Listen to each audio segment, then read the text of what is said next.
Ya, hari ini kita akan belajar satu kerinduan seorang anak Tuhan dan juga tanggung jawab dia kepada Tuhan karena kebaikan, kesetiaan Tuhan, dan seorang raja yang rindu sekali setelah dia sadar bahwa dirinya begitu berlimpahan dengan berkat dan tidak pernah kekurangan apapun, dan dia punya rumah, punya istana yang sangat bagus sekali, dan dia mengingat akan keberadaan Tuhan ya secara manusia sebenarnya. Dan dia melihat bahwa apa yang terjadi, kok Tuhan itu nggak ada tempat yang tetap. Kok terus tempatnya juga sederhana dan sementara dan berganti-ganti. Maka Daud merindukan satu tempat di mana Tuhan itu bersama dengan bangsa Israel dan tidak pernah meninggalkan Israel. Dan itu permintaan bukan soal gedungnya yang kita akan pelajari. Jadi bagaimana kita akan diberi oleh Tuhan satu hadirat Tuhan yang selamanya, perjanjian Tuhan yang kita sebut sebagai Immanuel. Ya, jadi Yesus datang ke dunia itu menyatakan wujud puncak dari hadirat Allah kepada manusia dan dia menjadi manusia, dan itulah Immanuel. Nah, kita akan belajar bersama-sama. Kita masuk dalam doa ya. Mari kita berdoa. Kami percaya bahwa bait Allah sudah diciptakan dan sudah dinyatakan bait yang kekal, di mana Engkau menjadi manusia dan Engkau mati bagi kami dan memberikan tubuhmu dipecahkan, darahmu dicurahkan, dan memberikan satu otoritas wewenang kuasa dan kontrol atas seluruh hidup manusia.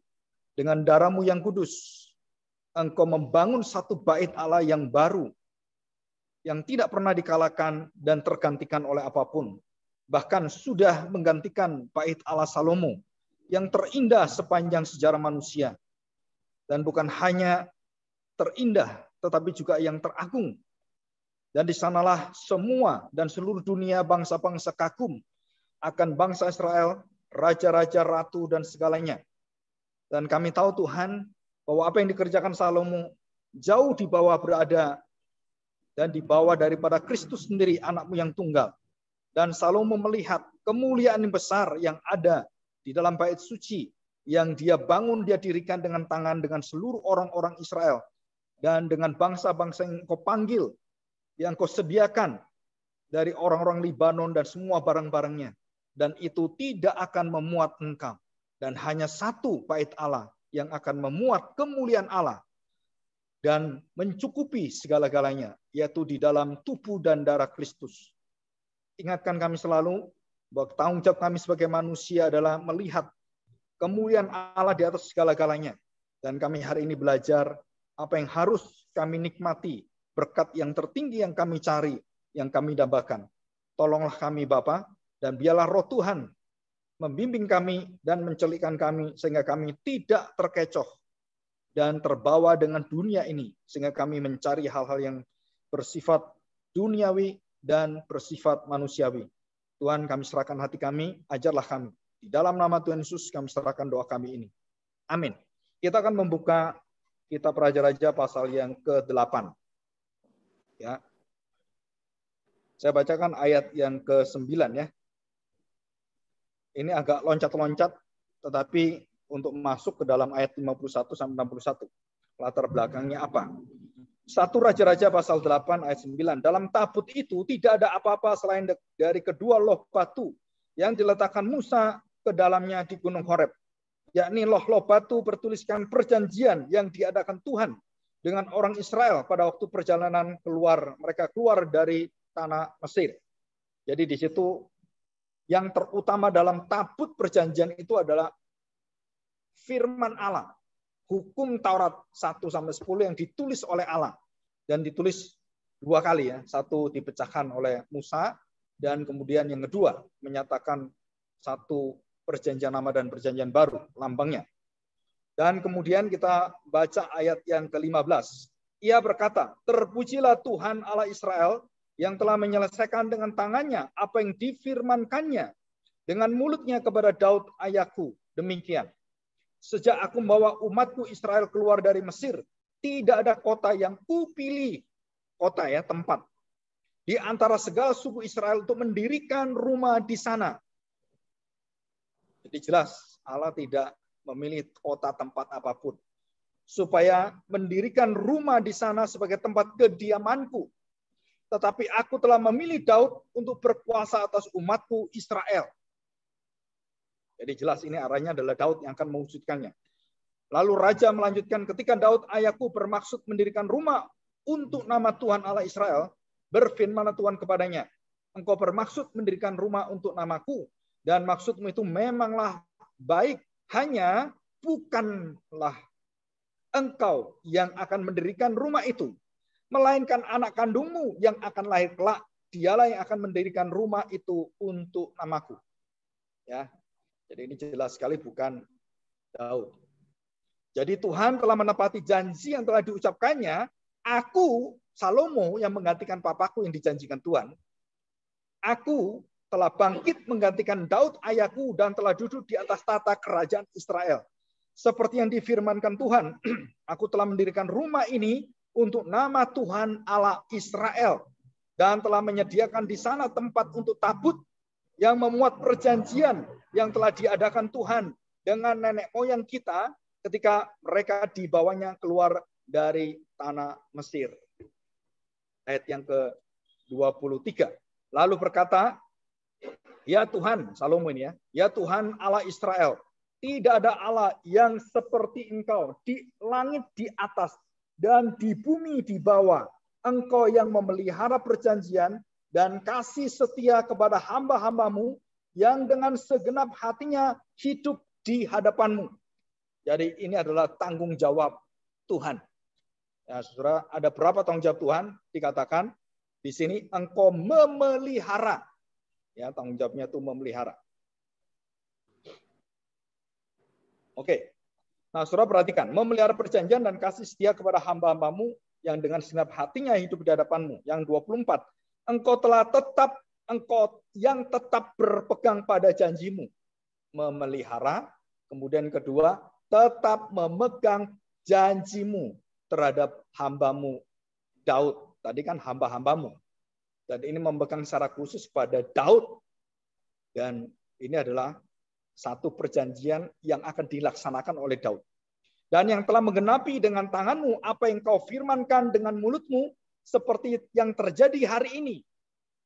Jadi yang mendirikan rumah Allah itu bukan karena penyebabnya adalah Daud. Tetapi Allah ingin berdiam dengan manusia. Itu bukan keinginan Daud. Itu adalah keinginan Allah. Jadi Allah menggerakkan Daud supaya Daud memiliki keinginan, apa yang menjadi keinginan Allah. Allah ingin berdiam dengan manusia. Dan seperti Daud bertanggung jawab, dia tahu bagaimana Allah kalau meninggalkan mereka, bangsa ditinggalkan oleh Tuhan. Maka Daud secara mengerti betul bahwa hadirat Allah, Allah ingin bersama, itu harus ada tanggung jawab manusia. Dan dia ingin sekali mendirikan tempat itu. Jadi bait Allah yang nampak itu adalah satu wujud tanggung jawab manusia. 25. Maka sekarang ya Tuhan Allah Israel, peliharalah. Nah, tanggung jawab ketiga apa dari Tuhan? Memelihara apa yang kau janjikan kepada hambamu Daud ayahku. Dengan berkata, keturunanmu tak akan terputus dari hadapanku. Dan tetap akan duduk di atas tata kerajaan Israel. Asal, ini tanggung jawab manusia. Asal. Ada syaratnya. Asal apa? Anak-anakmu tetap hidup di hadapanku. Sama seperti engkau hidup di hadapanku. Jadi standarnya sama. Tanggung jawabnya sama. Perkataannya sama. Tuntutannya sama. Sama semua. Dan termasuk bagi kita hari ini sama. Dan berlaku sepanjang sejarah gereja Tuhan. Umat percaya. 26. Maka sekarang ya Allah Israel, biarlah kiranya menjadi nyata keteguhan janji yang telah kau ucapkan kepada hambamu Daud ayahku. Jadi yang berjanji siapa? Tuhan. Yang menepati siapa? Tuhan. Yang memelihara siapa? Tuhan. Yang menggenapi siapa? Tuhan. Jadi semua Tuhan semua. Tapi yang melaksanakan di dalam sejarah manusia siapa? Manusia. tapi yang menggerakkan semua hati manusia, keinginannya, dan seluruh apa yang diatur Tuhan itu semua Tuhan atur. Dan manusia menyukai dengan satu hati dan bergirang menjalankan apa yang diinginkan Tuhan. Nah, saudara, semua pelayanan itu seperti itu. Kalau saudara melayani Tuhan, saudara tidak punya sukacita. Saudara kehilangan sukacita yang sangat besar. Bahkan datang ke gereja tanpa sukacita, saudara kehilangan sukacita yang besar. Datang ke gereja itu satu sukacita yang luar biasa, saudara. Kalau saudara tidak suka datang menghadap Tuhan, saudara berarti saudara tidak mau menghadap ke surga selama-lamanya. Datang seperti ini nggak mau, apalagi nanti di surga. Bosan saya, diusir kamu, pindah sana neraka, mau. Saudara, sukacita kita, tanggung jawab kita, itu digerakkan oleh Tuhan. Kalau sampai kita punya satu sukacita, dan kita betul-betul ingin bertemu dengan Tuhan dengan hadiratnya, ada satu sukacita yang besar. Nah, saudara, disitulah yang diminta oleh Daud. Nanti kita akan lihat ini. Berkat apa yang diminta oleh Raja Salomo, Raja Daud, dan semua orang percaya. Bukan emas perak. Bukan kekayaan kehormatan, bukan kesembuhan. Tapi ini, rahasia ini yang dikatakan oleh Salomo. 27. Tetapi benarkah Allah hendak diam di atas bumi? Tanda tanya. Siapa yang ngomong ini? Salomo. Salomo dengan pengetahuannya dia tahu. Mana mungkin Tuhan itu berdiam di bait suci ini. Kalau tabut perjanjiannya mungkin. Kalau Tuhan apa mungkin? Apa muat? Jadi Salomo mengenal bagaimana Allah menyempitkan dirinya, bagaimana Allah membatasi dirinya hadir bersama dengan orang-orang percaya. Dan dia sendiri di dalam kemahadirannya, siapa yang bisa nampung? Jadi Salomo mengenal imanen dan transenden Allah. Allah yang bisa dimengerti dengan pikiran kita, dan Allah yang di luar segala pikiran kita, yang maha segalanya. Dan Salomo tahu ini. Sesungguhnya langit, bahkan langit yang mengatasi segala langit. Langitnya langit, jagat semesta ini. Itu langitnya langit. Yang tidak berujung dan kemana kita nggak tahu. Seolah-olah tak terbatas. Gelap gulita. Kemana nih ujungnya? Sebesar itu pun jangankan cuman bumi ini. Jangankan kota Yerusalem. Apalagi cuman bait Allah yang cuma sekotak itu. Bait Allah itu kan dengan Yerusalem, jauh kan? Bait Allah kecil sekali. Yerusalem besar. Yerusalem dengan Israel lebih besar lagi. Israel dengan dunia, lebih besar lagi. Bahkan jagat semesta, langit-langitnya langit ini loh. Tidak memuat Tuhan. Dikatakan di sini, terlebih lagi rumah yang kudirikan ini. Jadi Salomo sadar, Tuhan mau merendahkan hatinya, menanggalkan seluruh keilahiannya datang dan bersama dengan kami. Itu adalah keagungan. Saudara, itu luar biasa sekali. Dan inilah konsep ibadah yang benar-benar menyadarkan kita. Allah itu membatasi diri mau bertemu dengan kita, menjadi manusia dan mengerti segala kelemahan kita. Saudara, itu karena begitu agungnya hati Tuhan dan begitu terbatasnya kita. Salomo tahu ini. Ayat 28. Maka berpalinglah kepada doa dan permohonan hamba-Mu ini. Ya Tuhan Allahku, dengarkanlah seruan dan doa yang hamba-Mu panjatkan di hadapan-Mu. Pada hari ini, kiranya mata-Mu terbuka terhadap rumah ini, siang dan malam terhadap tempat yang Kau katakan, namaku akan tinggal di sana, dengarkanlah doa yang hamba-Mu panjatkan di tempat ini. Jadi yang tinggal Tuhan secara utuh atau namanya? Jawabannya namanya. Artinya namanya apa? Kalau orang berseru, Tuhan selalu hadir di situ. Kalau orang menyebut nama Tuhan di dalam kelemahan dalam dosanya, Tuhan setia selalu, dia ada di sana. Nama Tuhan. Dan bangsa Israel tahu nama Yahweh itu begitu menakutkan dan begitu membuat mereka itu gentar sekali, gemetar. Saudara, konsep-konsep seperti ini dalam ibadah pada zaman sekarang sudah nggak ada lagi. Saudara. Dan kita kadang-kadang lebih beribadah itu betul-betul kita kehilangan begitu banyak kemuliaan Tuhan. Saudara, saya tidak bisa membayangkan bagaimana bangsa Israel ada satu keluarga yang saja waktu berhari Sabat, seumpama anaknya satu nggak ikut, saudara, anaknya dibunuh. Saudara tahu ini? Kalau kita keluarga ikut ibadah hari Sabat dan tidak boleh yang tidak beribadah, satu anak kita main terus kemudian lupa lari sana, saudara, itu layak dibunuh. Melupakan Sabat itu dosa yang besar. Saudara, saya ingin bicara ini kenapa? Karena kita harus tahu bahwa hadirat Allah itu tidak main-main, saudara. Orang-orang Puritan itu begitu teguh melihat keberadaan Allah yang hanya seminggu sekali aja kita mungkin berpikir untuk mungkin kondisi yang ada semuanya. Saudara, kalau itu diberi resiko oleh Tuhan, kamu nggak datang, anakmu nggak datang, siapapun nggak datang, mati semuanya. Kita pasti datang semua. Nggak datang. Mati coba. Nah, karena begitu besarnya kemurahan Tuhan, begitu hebatnya kasih Kristus, kita melupakan kegentaran kita terhadap hadirat Tuhan. Kemudian kita beribadah seenak sendiri. Dan ini zaman yang ada jauh beda dengan bangsa Israel. Coba bayangin bagaimana mereka taatnya dari kecil turun-temurun, sehingga bangsa ini bangsa yang disiplin dan berbeda dengan bangsa lain. Kenapa? Karena kedisiplinan dia terhadap Tuhan mempengaruhi seluruh hidup dan sampai bisnis semuanya itu begitu ketat karena hadirat Tuhan. Saudara-saudara nggak akan bisa meniru adat istiadat kedisiplinan orang Israel. Karena kita nggak mungkin niru. Karena mereka dididik Tuhan ribuan tahun dan ribuan keturunan. Nggak mungkin. Tapi kita bisa melihat Kristus yang memberikan hak itu kepada kita. Karena Roh Kudus yang menolong kita. Sehingga zaman sekarang ini, saudara, etika Protestan itu menjadi etika yang sesanding, sederajat sama dengan etika bangsa Israel. Dan itu etika reformasi.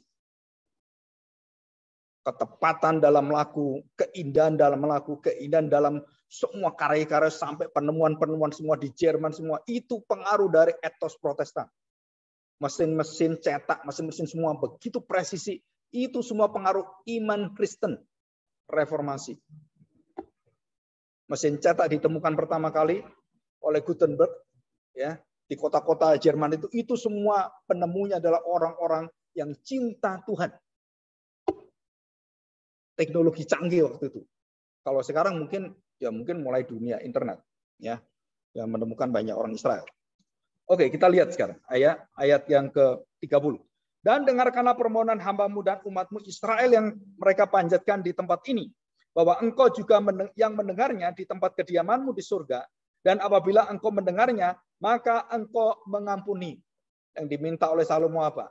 Kalau kami berbuat dosa apapun, meninggalkan Engkau, dosa yang begitu besar, sebesar apapun, asal kami mengingat kembali janji-Mu, Tuhan, bukalah hatimu, dengarkanlah, bukalah telingamu, bukalah matamu, bukalah seluruh hidupmu. Kami mau datang padamu, dan Engkau pasti mengampuni kami. Dan itu tanggung jawab Tuhan. Tanggung jawab kita apa? Bertobat. Menyesal. Dan tidak lagi membelakangi Tuhan. Maka Tuhan dengan kuasa kemurahannya itu membukakan semuanya kembali pada kita. Kamu terhilang kemanapun, tak tarik balik. Karena itu janji-Mu Tuhan. Nah, kenapa Salomo, Daud, dan semua nabi-nabi itu, termasuk Musa, menuntut Tuhan. Bukan karena dia menuntut Tuhan supaya seperti saya. Bukan. Karena Tuhan yang janji. Kamu yang mengatakan, kalau kamu berbalik, aku akan mengampuni kamu. Nah, ini janji-Mu kan? Yang masalahnya adalah, bagaimana saya bisa berbalik? Kalau manusia dalam dosa, nggak bisa balik-balik, saudara. Bangsa Israel nggak balik-balik, saudara. Wah, keras kepala, degil, bebal, udah semuanya lah. Bagaimana itu? Nah, rahasia selalu mengatakan apa? Di sini, Saudara. Condongkanlah hati kamu. Ini rahasianya. Kita lihat ini. Ya. Ayat yang ke-51. Ke bawah ya. Kiranya Tuhan Allah kita menyertai kita sebagaimana Ia menyertai nenek moyang kita. Janganlah Ia meninggalkan kita dan janganlah Ia membuang kita. Ini terakhir, buang. Tetapi hendaklah dicondongkannya hati kita kepadanya untuk hidup menurut segala jalan yang ditunjukkannya dan untuk tetap mengikuti segala perintahnya dan ketetapannya dan peraturannya yang telah diperintahkannya kepada nenek moyang kita. Hendaklah perkataan yang telah kumohonkan tadi di hadapan Tuhan, dekat pada Tuhan Allah kita siang dan malam, supaya Ia memberikan keadilan kepada hambanya dan kepada umatnya Israel menurut yang perlu pada setiap hari. Supaya segala bangsa di bumi tahu. Nah, ini menjadi kesaksian, bukan hanya pada Israel. Segala bangsa di bumi tahu bahwa Tuhanlah Allah dan tidak ada yang lain. Dan hendaklah kamu berpaut kepada Tuhan Allah kita dengan segenap hatimu, sepenuh hatimu, dan dengan hidup menurut segala ketetapannya, dan dengan tetap mengikuti segala perintahnya seperti pada hari ini. Nah, Saudara, ini kita sudah mengenal bagaimana Tuhan bertanggung jawab. Tadi kan, menjaga, memelihara, dan menjamin, dan memberikan hati yang terbuka terus-menerus. Kalau semua orang percaya, umat pilihan Allah, orang-orang percaya pada Kristus sang anaknya, mau mengakui dosanya dan datang berbalik kepada Dia, Tuhan berjanji bahwa aku akan menggerakkan hatimu dan kamu akan datang padaku. Jadi bukan kita yang mampu. Waktu kita di dalam dosa, karena Tuhan memegang janji yang pada Abraham, Ishak, dan Yakub, maka bangsa Israel diberi oleh Tuhan kemurahannya. Dan mereka mau berbalik pada Tuhan. Yang tidak berbalik, Tuhan binasakan semua. Dan memang Tuhan tidak kasih kemurahan pada mereka. Tetapi di akhir zaman Tuhan berjanji bahwa aku tidak pernah meninggalkan engkau. Dan aku akan mendirikan bait Allah yang baru. Dan Tuhan Yesus mengenapi, dan waktu Dia melihat seluruh keagungan bangunan Salomo yang direnovasi oleh Herodes. Dan begitu agung, Tuhan Yesus mengatakan, ini akan diambrukkan, hancur semuanya dalam waktu 3 hari. Dan aku akan dirikan kembali. Saudara, semua orang yang mengagumi itu, dengar kalimat Tuhan Yesus, nggak masuk akal. Ini orang nggak ngerti tentang arsitek, tentang pembangunan dan semuanya. Kamu hancurkan 3 hari, bagaimana kamu bangun kembali 3 hari? Menghancurkan 3 hari, bangunnya 3 hari nggak mungkin. Menghancurkan 3 hari, mungkin. 3 hari mungkin. Membangun 3 hari, mana mungkin. Ini dibangun ratusan tahun. Dari sejak Salomo sampai Herodes itu berapa ratus tahun. Bagaimana kamu hancurkan dalam 3 hari, aku akan dirikan kembali. Karena mereka berpikir secara fisik, gedung. Dan Tuhan membangunnya secara spiritual. Janji Tuhan kepada bangsa Israel.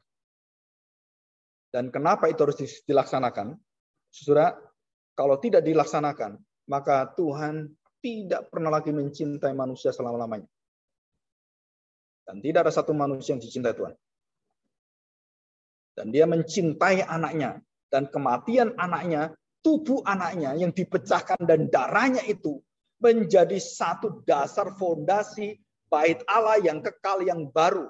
Dan bait Allah yang kekal yang baru di mana manusia bertemu dengan Tuhan itu berasal dari darah daging manusia.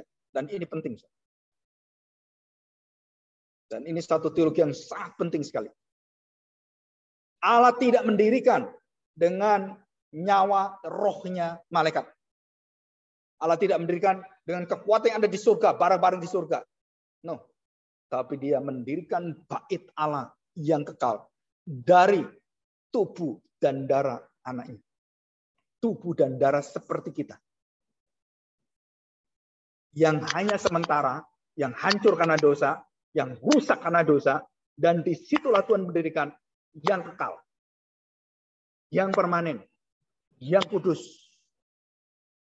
Dan di dalam tubuh darah manusia itulah kita bertemu dengan Tuhan selama-lamanya. Dan itu konsep gedung kekal gereja, bait Allah.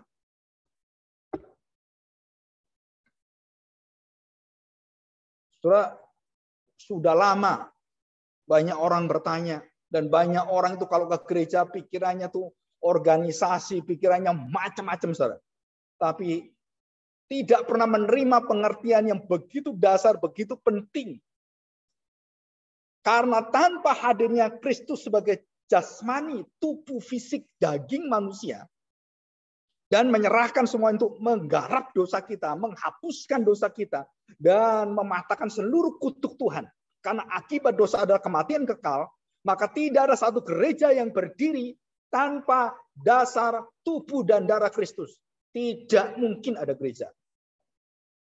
Mungkin kamu gerejamu begitu besar, begitu indah dengan segala semua yang kamu lihat begitu luar biasa, tapi dasarnya bukan darah daging Kristus. Semua akan dibakar Tuhan.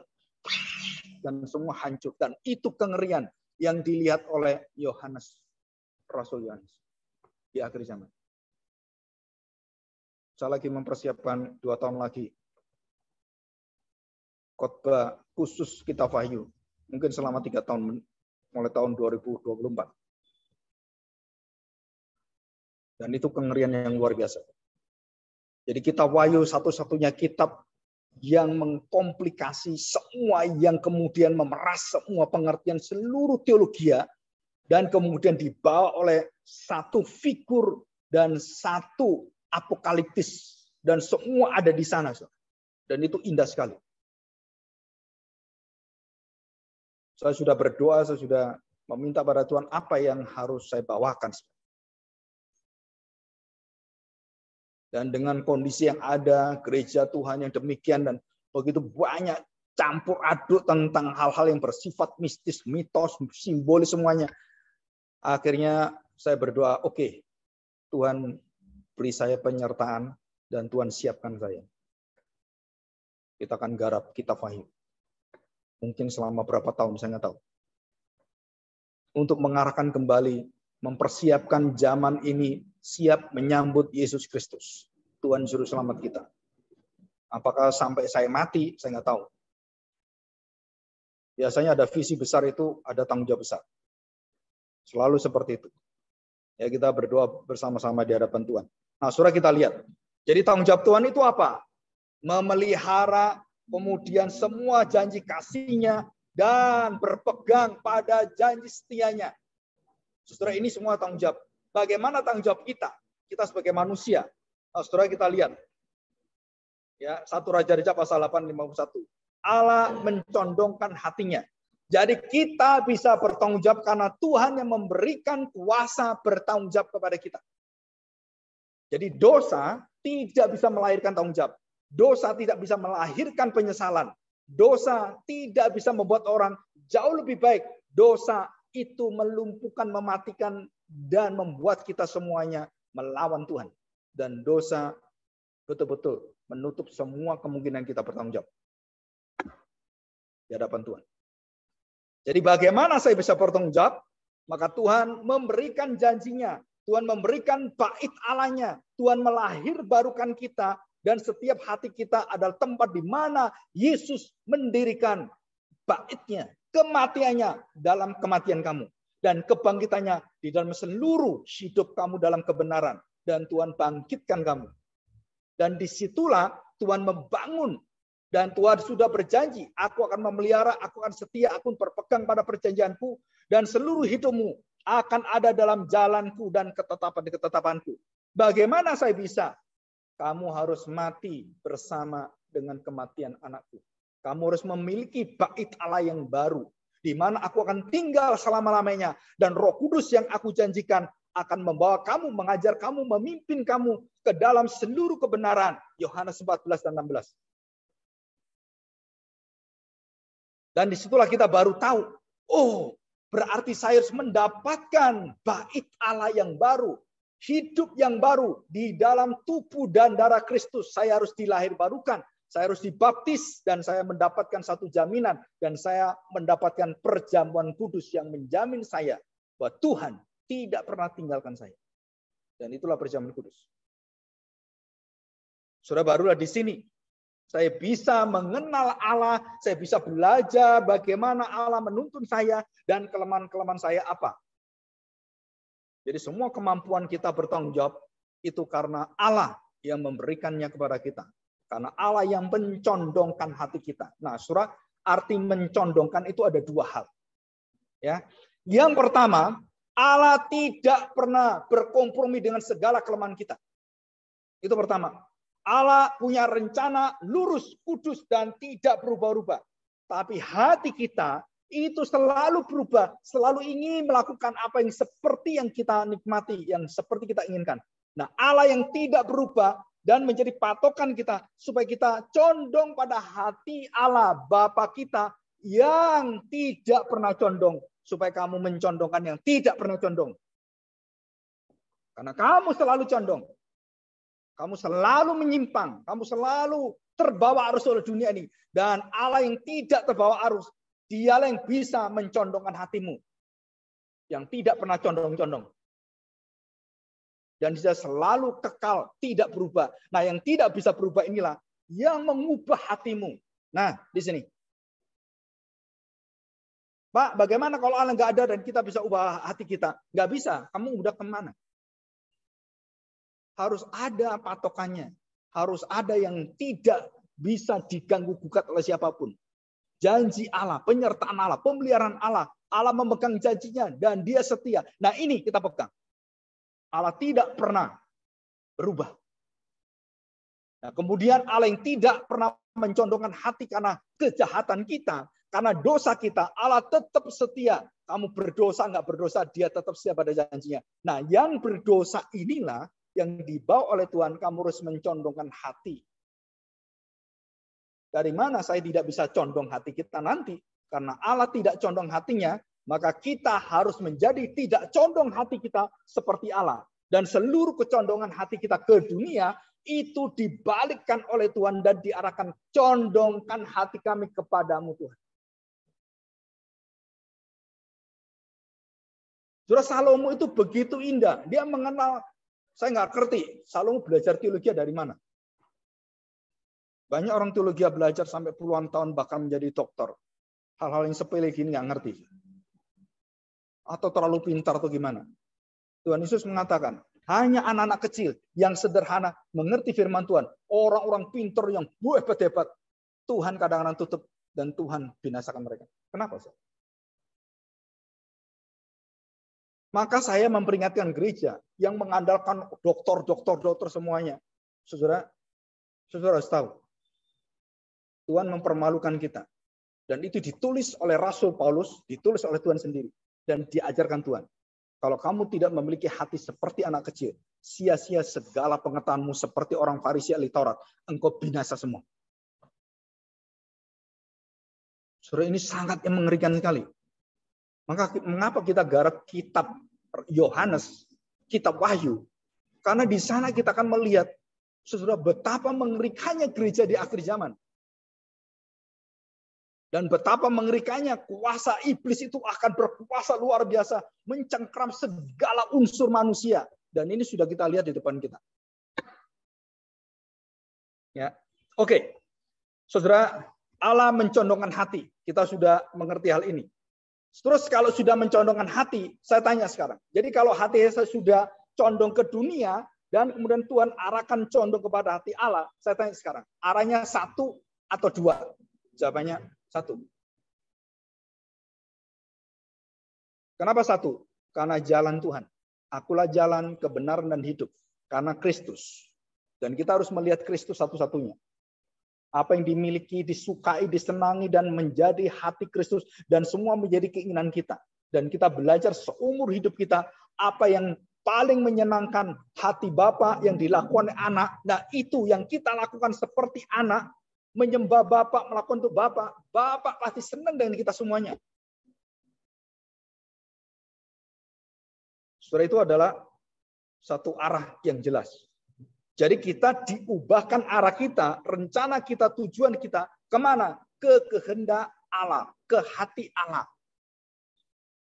Dan itu bukan cuma 1-2 hari. Selama-lamanya kita hidup.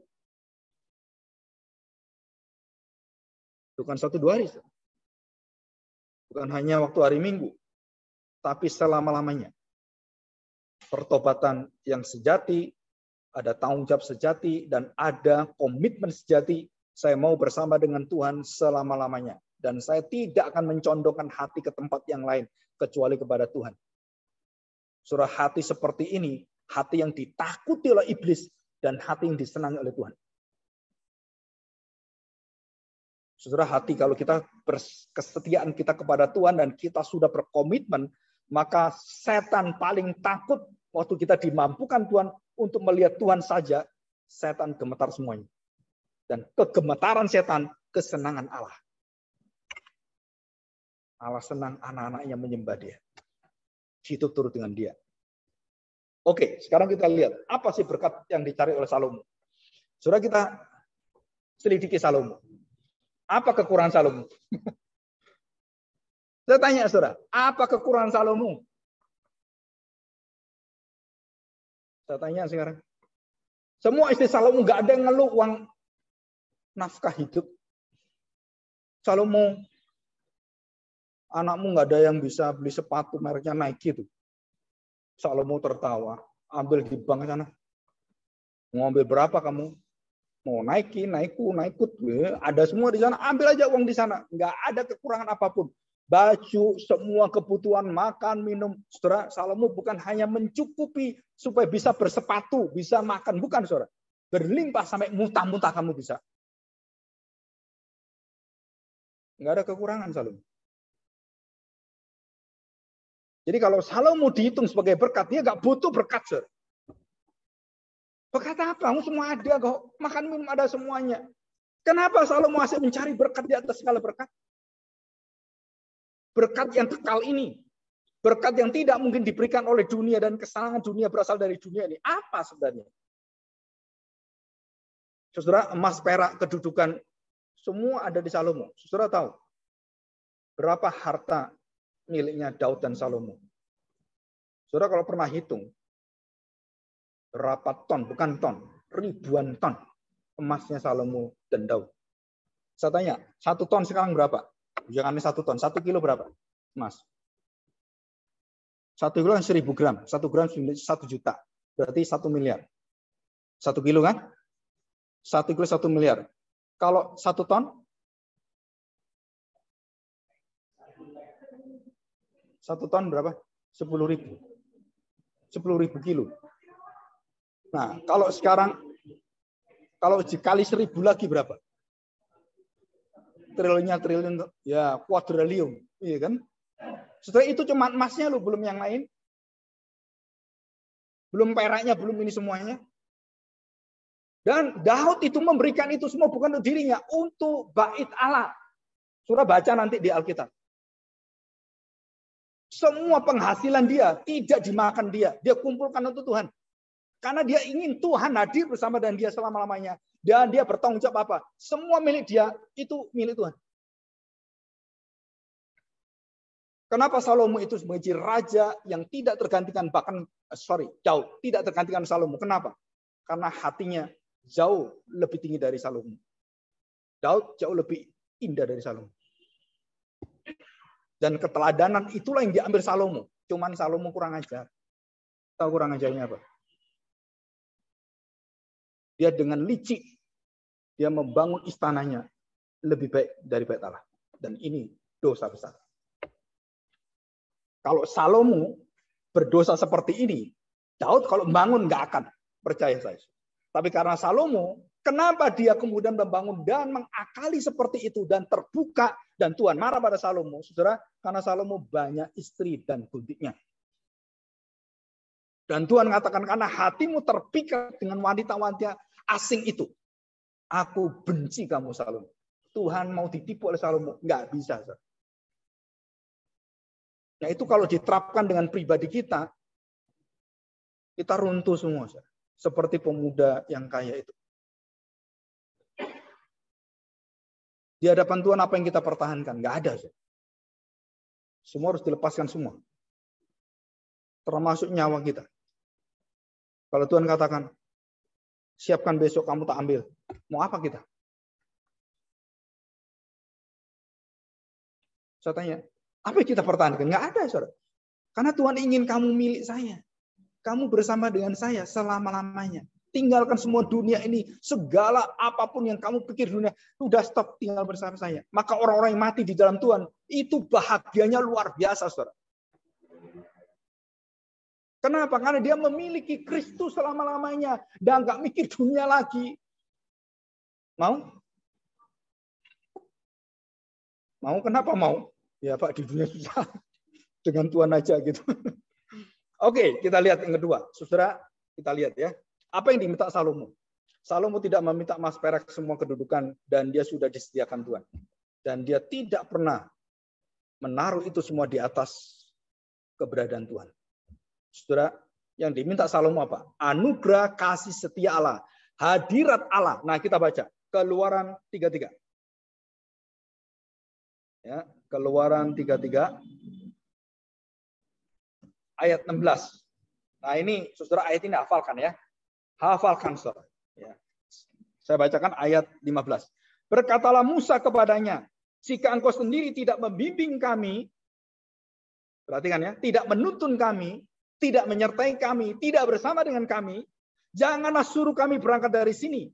Dari manakah gerangan akan diketahui? Kita ini orang Kristen atau bukan?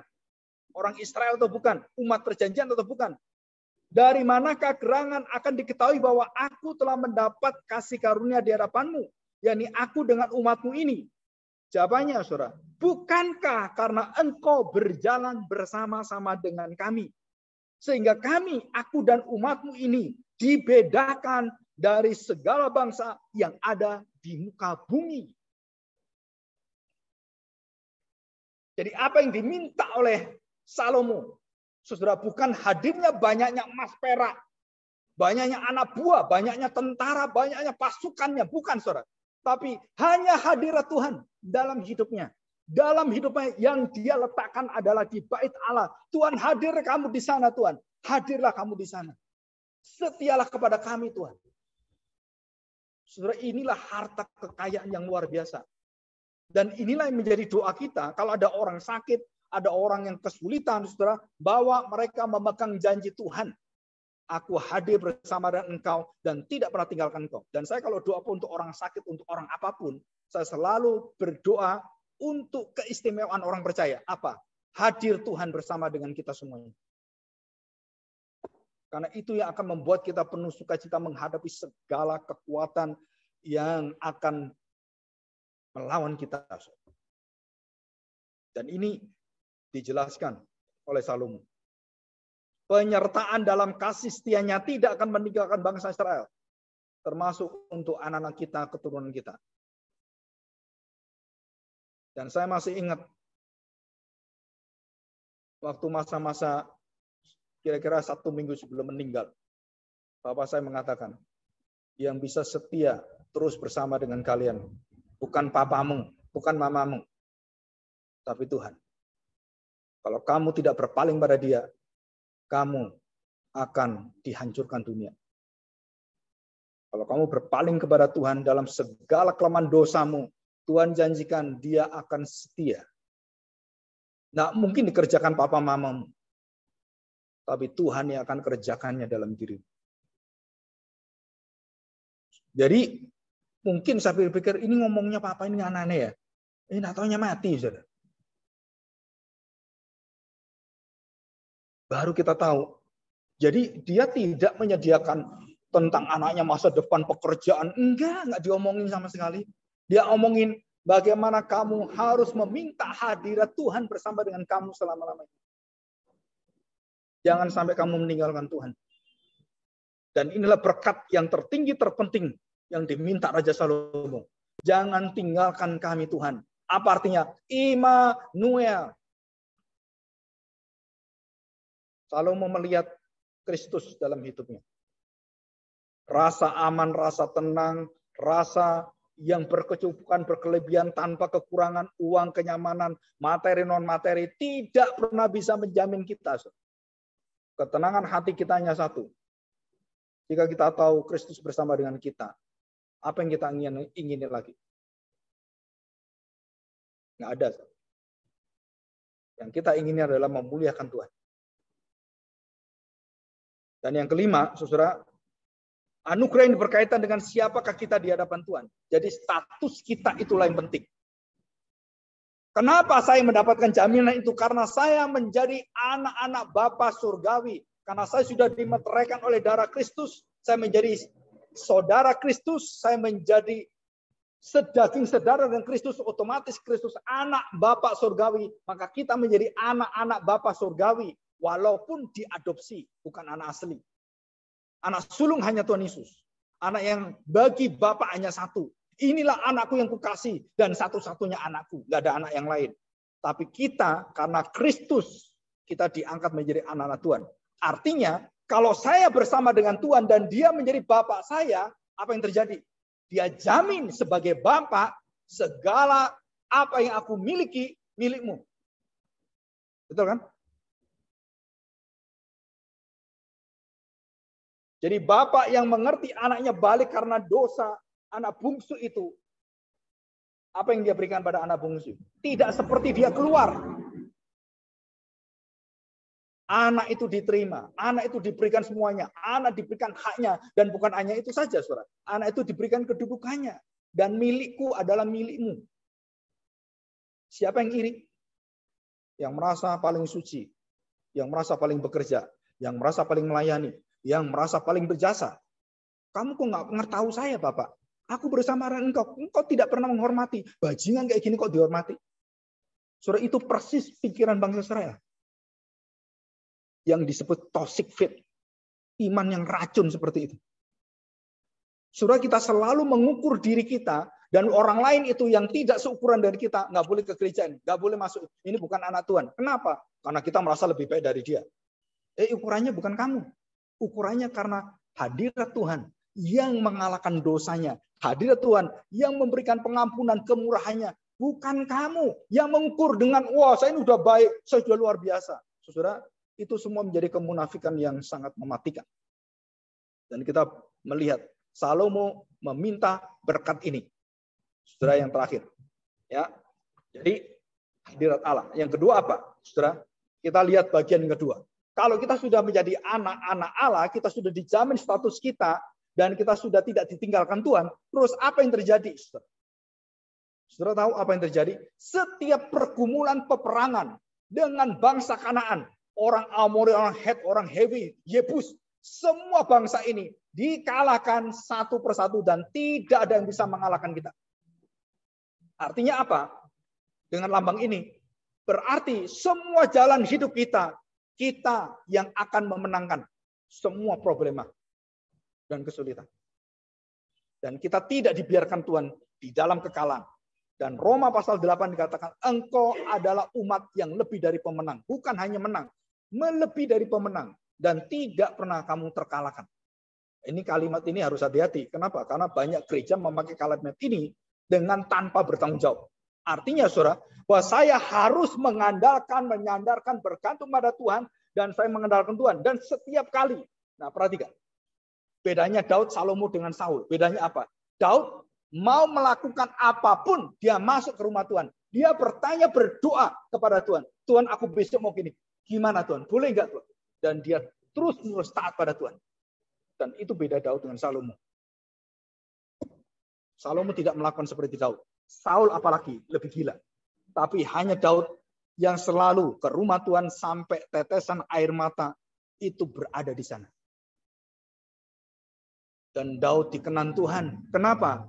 Lupa, dosa Daud kan besar sekali. Dia mau berbalik. Tuhan janji setia.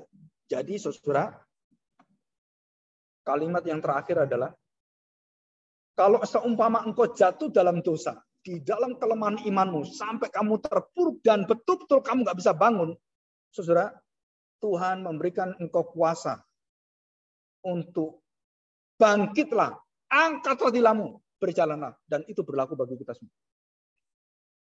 Semua mujizat, saudara dengerin, semua mujizat Tuhan berikan pada orang-orang yang buta, tercelik, yang lumpuh berjalan, itu semua dijaminkan untuk kita. Dan tidak ada yang tidak. Itu semua karya Kristus itu diwariskan untuk kita. Dan orang percaya engkau akan mendapatkan iman yang seperti ini semua. Siapa yang memberikan kemampuan itu? Roh Kudus dan di dalam kuasa nama Yesus. Jadi kita berjalan, kita melayani Tuhan, kita melakukan apapun untuk memuliakan Tuhan. Saudara, sebenarnya tidak ada sesuatu yang bisa kita khawatirkan sebenarnya. Karena kita tahu, hidup kita nggak ada bisa ngatur kecuali Tuhan. Bagaimana kita berjalan, bagaimana kita, semua diatur oleh Tuhan. Cuma dengan satu syarat, kalau kamu sudah terlalu jauh, kamu cepat-cepat bertobat. Cepat-cepat balik pada Tuhan. Loh kok bisa berbalik pada Tuhan? Bagaimana? Tuhan akan berikan rohnya, dan kamu akan dicondongkan hatimu. Nah, saudara, kita bersukacita sekali. Kenapa? Karena kalimat Allah mencondongkan hatimu. Wah, saudara, itu membuat kita tidak pernah kehilangan pengharapan sampai kapan. Kita berdoa, Tuhan condongkan hati saya, condongkan hati anak saya, condongkan hati jemaat supaya ke hatimu Tuhan. Ya, kita berdoa bersama-sama. Mari kita berdoa. Kita tutup dalam doa ya.